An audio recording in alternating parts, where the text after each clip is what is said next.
ఆయన ప్రస్తుతం ఆంధ్రప్రదేశ్ లో ఏప్రిల్ ఫస్ట్ వీక్ లో ఎలక్షన్స్ రాబోతున్నాయి. ఎలా ఉండబోతుంది మరి ఈసారి ఎలక్షన్స్? ఈసారి అందరూ చాలా మంది వెయిట్ చేస్తున్నారు. అంటే ఇక్కడ అనుకోకుండా కేసీఆర్ గారు ఓడిపోవటం, రేవంత్ రెడ్డి గారు గెలిచారు. సో ఇప్పుడు అటు అంతా ఫుల్ సస్పెన్స్. ఎవరు వస్తారు ఏంటి? జగన్మోహన్ రెడ్డి గారు చివరి నిమిషంలో అన్ని ఏది కావాలో ఇచ్చేస్తున్నారు. ఉద్యోగాలు అంటున్నారు, అన్ని ఇచ్చేస్తున్నారు. 1వ తారీఖు నుంచి ఇప్పుడు 3000 పెన్షన్ కూడా చేస్తున్నాము, దేశంలో రాష్ట్రంలో కూడా ఇవ్వట్లేదని ఈ రోజు స్టేట్మెంట్ ఇచ్చాడు కదా. అవును, అదొకటాను. అలాగే 1వ తారీఖు నుండి సేమ్ ఇక్కడ ఏవైతే ఉన్నాయో అయ్యే ఇంప్లిమెంట్ చేస్తున్నారు. ఫ్రీ బస్సెస్ లేడీస్ కి. అవి మరి ఎందుకో రేవంత్ రెడ్డి గారిని చూసి కాపీ చేస్తున్నారు. కేసీఆర్ గారిని చూసి కాపీ చేశారు. ఇప్పుడు రేవంత్ రెడ్డి గారు నిన్నగా మొన్న సీఎం అయిన ఆయన కూడా చూసి కాపీ చేస్తున్నారు. సో ఎనీవే, కానీ మాక్సిమం చంద్రబాబు గారు లేదా పవన్ కళ్యాణ్ గారు వీళ్ళిద్దరే. అంటే ఇద్దరు కలిసి వచ్చే అవకాశం ఉంది కదా. ఎన్ని సీట్లు వచ్చే అవకాశం ఉందంటారు? అన్న ఎన్ని సీట్లు అంటే ఇంకా వాళ్ళిద్దరి మీద డిపెండ్ అయ్యిద్ది. వాళ్ళు అంటే అక్కడ పార్టీలు ఎక్కువ ఏది స్ట్రెంత్ ఉందో ఆ ఏరియాలో వాళ్ళ మీద ఉంది. కానీ మొత్తానికి వచ్చే మాత్రం జగన్మోహన్ రెడ్డి గారి మాక్సిమం రానివారు జనాలు. జనసేన లేదా టీడీపీ 100%. అంటే రీసెంట్ గా మొన్న ఒక ఇంటర్వ్యూలో యువగళం పాదయాత్ర ముగించుకున్న మీటింగ్ లో లోకేష్ గారిని అడిగితే కాబోయే ముఖ్యమంత్రి చంద్రబాబు నాయుడు గారే అంటున్నారు.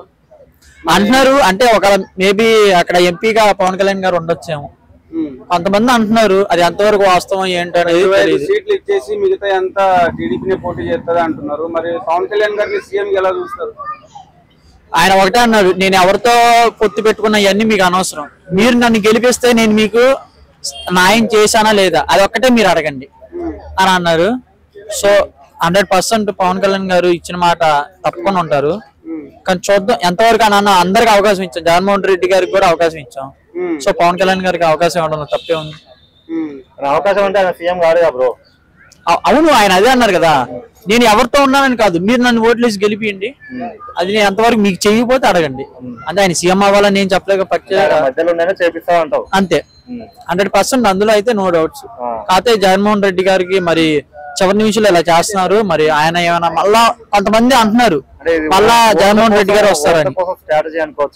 అంటే ఎవరైనా మనం చిన్నప్పటి నుంచి చూసే బ్రో, లాస్ట్ ఇయర్ అనేది వాళ్ళకి బాగా ఇంపార్టెంట్. అంతే, ఆ లాస్ట్ ఇయర్ లో లాస్ట్ 5 months అనేవి కూడా చాలా ఇంపార్టెంట్. దానికోసం ఏమైనా చేస్తారు. ప్రతి రాజకీయ నాయకుడు చేసేది అయ్యే. కాకపోతే ఈసారి ఏమైనా కొంచెం చేంజ్ అయిద్దామని చూడాలి. మాక్సిమం చేంజ్ అవుతావు, ఎవరైనా ఒకటే. కాకపోతే పేర్లు మారుతాయి అంతే. ఇంటి పేరు ఊరి పేరు మారిద్ది, మిగతా వాళ్ళందరూ అంతే. మీరు ఉండే దగ్గర ఎట్లుంది సిచ్యువేషన్ ఇప్పుడు? మేము ఉండే దగ్గర అయితే మాక్సిమం పవన్ కళ్యాణ్ గారు లేదా చంద్రబాబు గారు అంటున్నారు. సో జగన్మోహన్ రెడ్డి గారికి అగెనిస్ట్ గా ఉన్నారు పీపుల్స్. ఎందుకంటే రోజా గారును అలాగే కొడాలి నాని, గుడివాడ అమర్నాథ్ వీళ్ళు చేసే చిన్న చిన్న మిస్టేక్స్, వాళ్ళు మాట్లాడే మాటలకి సో జనాలకి నచ్చట్లా. ఫస్ట్ వాళ్ళకి నచ్చట్లా, వాళ్ళ ఆపోజిట్ పార్టీ అన్ని సెకండరీ పక్కన పెడితే వాళ్ళకి నచ్చట్లా. సో దానివల్ల మేబీ జగన్ చాలా కాన్ఫిడెంట్ గా ఉంది. వై నాట్ 175 అని. 175 వస్తే ఇప్పుడు నేను ఫస్ట్ ర్యాంక్ కాలేజీలో నేను ఫస్ట్ ర్యాంక్ వచ్చేదని నాకు అనిపించింది. అన్నంత మాత్రం నేను వచ్చేస్తామా.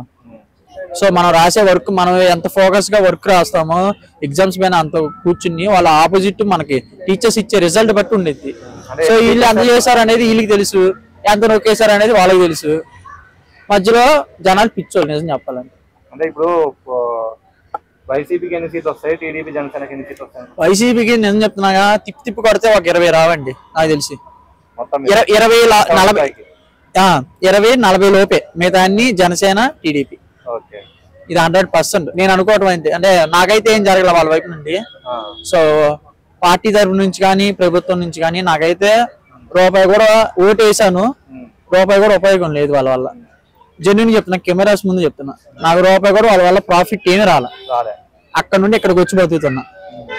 నేను చెప్తున్నా, నా ప్రాబ్లం చెప్తాను. అలాగే ఎవరిష్టం వాళ్ళది. వాళ్ళ వల్ల ప్రాఫిట్ వచ్చిన వాళ్ళకి, వాళ్ళ వల్ల మాకు ఉపయోగం జరిగింది, మాకు ఒక పని వచ్చింది అనుకున్న వాళ్ళు గెలిపిస్తారు. అఫ్ కోర్స్ నా పర్సనల్ నాకైతే ఏ ఉపయోగం. వాలంటీర్ జాబ్ ఎంత జీతం? 5,000. తర్వాత అందరు గొడవ చేస్తే 10,000. ఏమొచ్చింది బ్రో 10,000కి? డిగ్రీ చేసి MBA చేసి ఎన్ని 10,000కి ఏం చేస్తారు?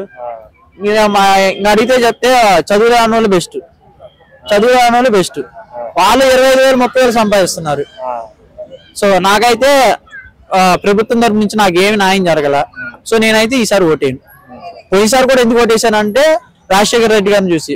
ఆయన కొంచెం చాలా మందిని ఆదుకున్నారు నాకు తెలిసినంత వరకు, నా ఊహ వచ్చిన నుండి. సో ఆయన కోసం నేను వేసా ఓటు అంతే. మరి మూడు రాజధానులు చివరికి వచ్చేవారికి ఒకటే రాజధానికి అయింది కదా పరిస్థితి. బ్రో అటు ఇటు కలిపి 3 సంవత్సరాలు 4 సంవత్సరాలు లాగారు. ఫైనల్లో పెట్టాలి, ఏదో ఒకటి పెట్టాలి, అక్కడ ఉన్న జనాల్ని లాక్కోవాలి అంతే. అది వాళ్ళకున్న క్లారిటీ ఉండాలి. ఫస్ట్ 3 అన్నారు, ఇప్పుడు 1 అన్నారు. సంవత్సరాలు అయిపోయినాయి, సీఎం మారిపోతున్నారు. అది వాళ్ళకున్న ఎలక్షన్ మూవ్మెంట్ ఏంటని. నెక్స్ట్ వచ్చేది 100% చంద్రబాబు గారు. ఎందుకంటే డెవలప్ కావాలనుకుంటున్నారు, ఉద్యోగాల కోసం ట్రై చేస్తున్నారు కాబట్టి చంద్రబాబు గారు లేదా పవన్ కళ్యాణ్ గారు 100%. స్టార్టింగ్ లో కూడా 5 ఏళ్ళు పరిపాలించిన చంద్రబాబు ఏం చేయలేదు కదా. అవును, అప్పుడు డెవలప్ చేశారు కదా. ఇవి అమరావతి మొత్తం సగానికి రాజధాని డెవలప్ అవడానికి చంద్రబాబు గారు కారణం. కాకపోతే ఏంటంటే జనాలు ఎందుకు ఓటు వేయలేదంటే ఆయన మొత్తం ఫోకస్ అంతా అటు పెట్టి జనాలకి ఏం చేయలే. చెప్తున్నా, జనాలకి ఆయన ఏం చేయలేదు. డ్వాక్రా మహిళలకి చివరిలో చేశాడు, చివరిలో వేశారు అని తెలిసిందే. ఇంకా ఓట్లు ఎలక్షన్ చివరి మూమెంట్ లో అందరు చేస్తారు, అలా చేశారు. సో అందుకనే అంతే లాస్ట్ లో పెట్టారు కాబట్టి, అంటే ఆయన మొత్తం డెవలప్ చేద్దామనే ఆలోచనలో ఉన్నారు. సో ఎంతైనా ఆయన ఎక్స్పీరియన్స్ క్యాండిడేట్, మనం ఆయన గురించి ఏం చెప్పలేము. ఆయన ఒకటి ఆలోచించి చేశాడు, కాకపోతే జనాలు కదా నచ్చల. కొత్త అవకాశంతో జగన్మోహన్ రెడ్డి గారిని తీసుకొచ్చారు, ఇది ఇంకా నచ్చల. నెక్స్ట్ మరి పవన్ కళ్యాణ్ గారు వస్తారు, మళ్ళా టీడీపీ వచ్చింది అనేది చూడాలి. Subscribe. Please subscribe. Subscribe. Please do subscribe. Please do subscribe.